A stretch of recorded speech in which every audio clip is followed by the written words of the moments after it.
उसके बाद आज से करीब 7 साल पहले 15वीं 16वीं सदी में रामचरितमानस लिखा गया। तुलसीदास जी ने लिखा रामचरितमानस। उसके उत्तरकांड में कितनी बात कही गई? पूजिए विप्र शील गुण होना, पूजिए न शूद्र गुण ज्ञान परवीना। अगर ये विचारधारा चलेगा तो भारत को ताकतवर बनाने का सपना पूरा नहीं हो सकता है। पूजिए विप्र शील गुण हीना, अब पूजिए न शूद्र गुण ज्ञान परवीना। अगर ज्ञान से परवीन भी बाबा भीमराव अंबेडकर है तो वह पूजने नहीं है। यह शिक्षा हमारा एक शास्त्र देता है जो नफरत बोता है। मैं आपसे कहना चाहता हूं, उसी उत्तरकांड में लिखा हुआ, जय बरनाधम तेली कुम्हारा, सपच की रात कोल कलवारा।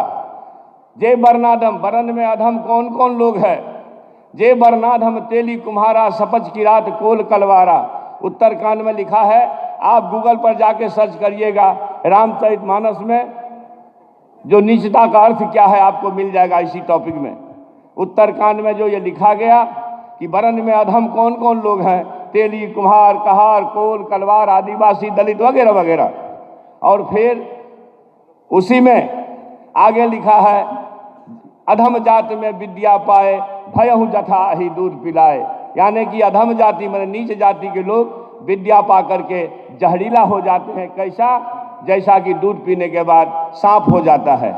अगर ये साथ हमारे सामने हो जो नफरत को इस तरह से बोता हो तो मैं उम्मीद करता हूं कि नफरत का वातावरण बना करके भारत को ताकतवर कोई नहीं बना सकता है।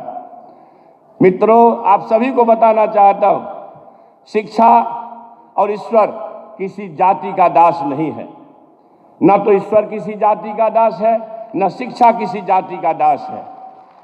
मैं इसका एक बड़ा उदाहरण है कि रूढ़िवादियों द्वारा, यथास्थितिवादियों द्वारा, पोंगा पंडितों द्वारा यह बताया गया कि फलाना जाति नीच है, चिलाना जाति नीच है, उसका न छुओ, उसका न खाओ, उसका न पियो।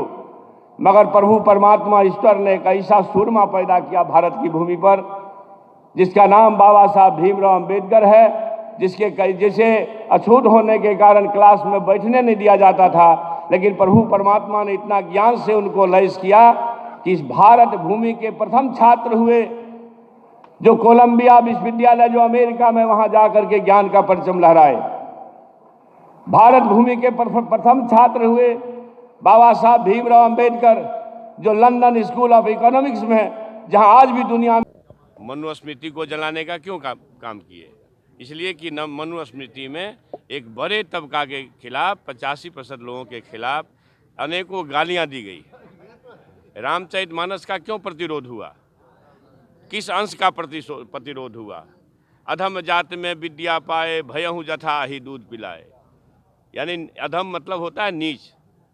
दुनिया के लोगों, सुनो, आपके माध्यम से कहना चाहता हूँ, नीच जाति के लोगों को शिक्षा ग्रहण करने का अधिकार नहीं था।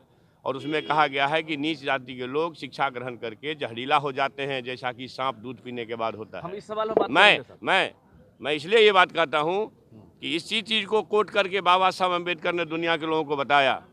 ये जो ग्रंथ हैं नफरत को बोने वाले, एक युग में मनुस्मृति, दूसरे युग में रामचरितमानस और तीसरे युग में गुरु गोवलकर का बंच ऑफ थॉट, ये दुनिया को हमारे देश को, समाज को नफरत में बांटती है।